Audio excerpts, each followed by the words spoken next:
Greetings, guys. Welcome back to my channel. My name is Monette, and this is my channel, Evolve with Monette.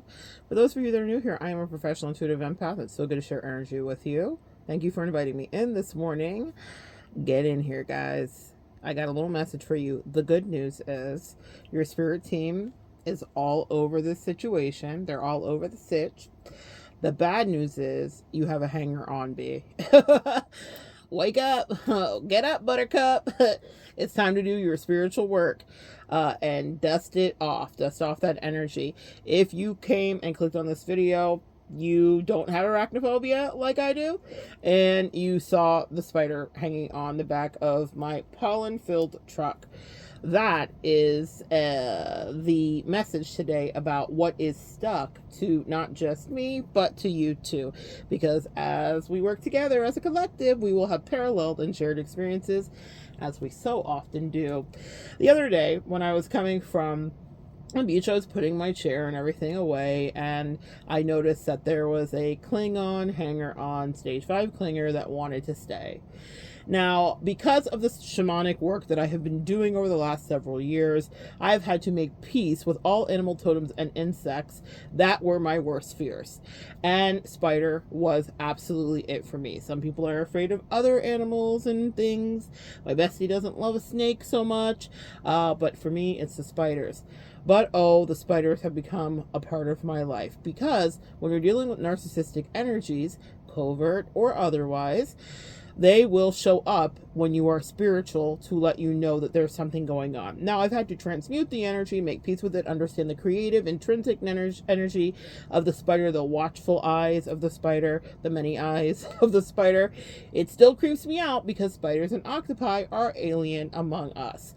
Scientists actually talk about them being the most alien life forms that we have on the planet, beyond some amoebas that are in the Mariana Trench. But we won't do any marine biology talk today. What you need to understand is that something is on you energetically that wants to stay, or someone that does not want to go away.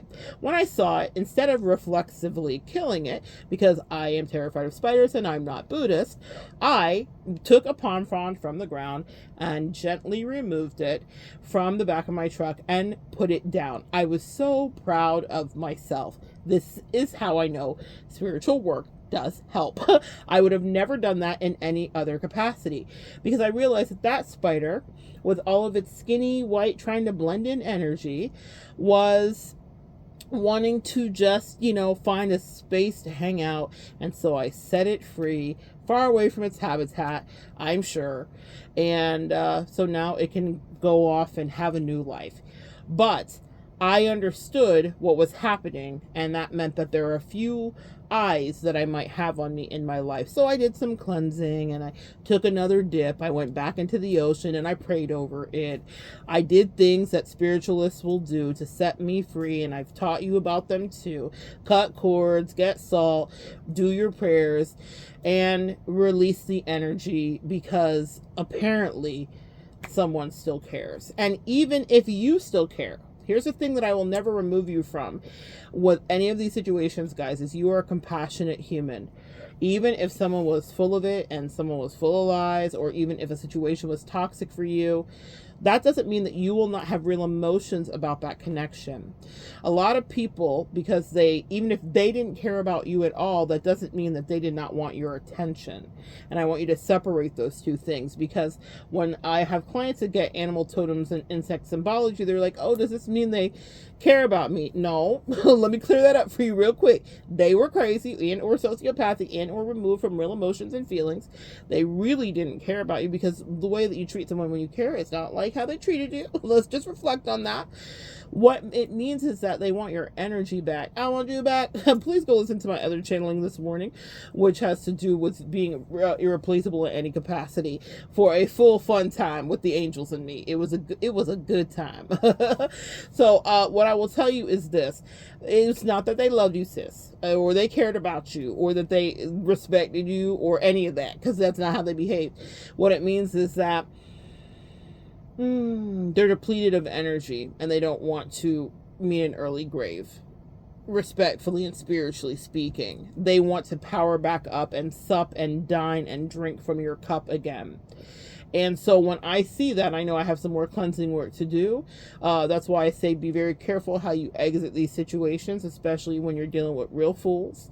You never know what level of crazy someone actually is. You may think you understood, but I'm channeling the Real World Road Rules intro. You think you know, but you had no idea, okay? Sometimes the angels will spare us from understanding how deeply someone might be attached in or care. And you'll say, but that is so incongruent, Mona. If they cared, they would have behaved differently. Absolutely not. They wanted your energy for free. All relationships are transactional. In the channeling I just did, I was pulling biblical tarot and I pulled out the 10 Commandments, and my angel said make a separate video about that. So I'm going to interject it here. Even the 10 Commandments was transactional from the deity that is God, Alpha and Omega. He dictated, or it dictated through someone to write, or it was written by the magical hand of God, whatever, onto the 10 Commandments, onto those tablets. And those were the rules that the people had to live by in order for them to be blessed, in order for manna to continue to fall from heaven and the sky, in order for them to get to the milk and honey land in the sweet by and by. Every relationship, including with a deity, is transactional. That doesn't mean that there's not omniscient love and omnipresence and all the rest of it. But if in our deity structure there's transactional energy, then why would it not be in our human relationships? When you have a hanger-on that wants your energy, it means that that person didn't want to respect whatever the boundaries were of their transactional nature. They were what? Say it with me, boys and girls. Selfish.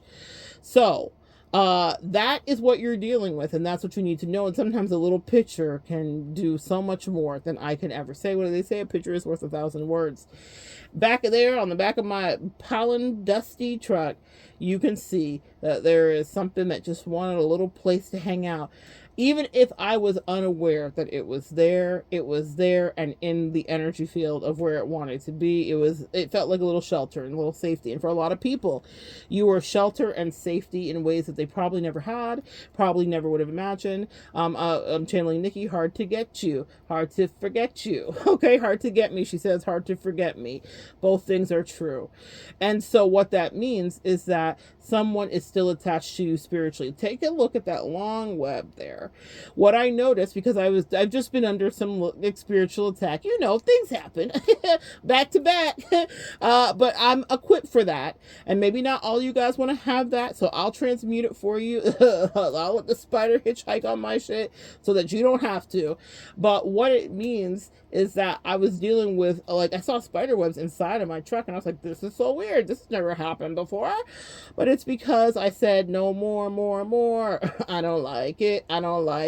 So I cleared those out, and then all of a sudden, that's that. So then I sprayed and I did the things we do, but there was one more hanger on. I didn't see a spider inside my truck. I saw the evidence of someone who, and when I say someone, you see, that's a Freudian slip. That's not so Freudian.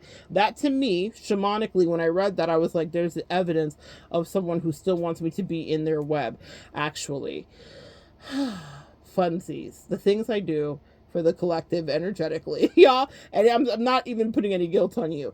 I wouldn't have a choice whether I wanted to or not. When you sign up for spiritual work, it comes with a lot of things. And oh, what fun the spiritual work brings. Sometimes it's an insect totem, and that's why I had to make peace.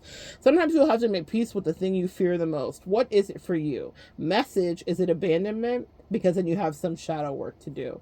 Message, is it being alone? Message, fill in the blank. What is the thing that could bring you to your knees? Because the universe has a beautiful way of wanting to dance with you about the very thing that terrifies you, so that you can be face to face with it repeatedly, so that you can do what I ended up having to do, which was saying, I'm not going to reflexively kill you. I'll set you free. I know who you are. I know what you are. And I know what the lesson was to be. And so don't beat me. I stand here in space for you, holding space for you. You might have some more cleansing and cord cutting work to do. So scan the periphery of your life proverbially and see who doesn't fit or who might still think about you. And you might have to go back years. You might be like, Mona, I have cut everybody off. Nobody cares. You'd be so surprised. It may not even be the immediate people you cut off in your life. It could be from years ago that you're still dealing with someone who still spies. That would be the Page of Swords if you read tarot. Either way, I have done my due diligence to let you know that you have a hanger on, sis, a stage 5 clinger, and they do not want to miss a moment of your life. I'm channeling Aerosmith. I don't want to miss a thing. Okay? Because even when they dream of you, they still dreaming about you. That's what I just heard.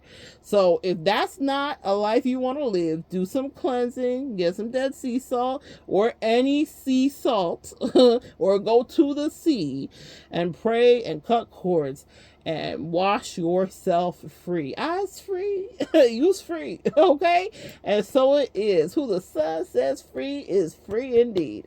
So no spiders and no creepy crawlies, no hangers on, and no low vibrational critters of any kind are supposed to be around thee. But when you see them, they are a totem. Do not be in fear. It just lets you know that someone who's a huge fan wants to be near. So good sharing energy with you, even about this shit. Come back and join me next time, guys, and we'll continue to clear it, clean it, cut it, touch it, bring it, move, react it, and evolve together.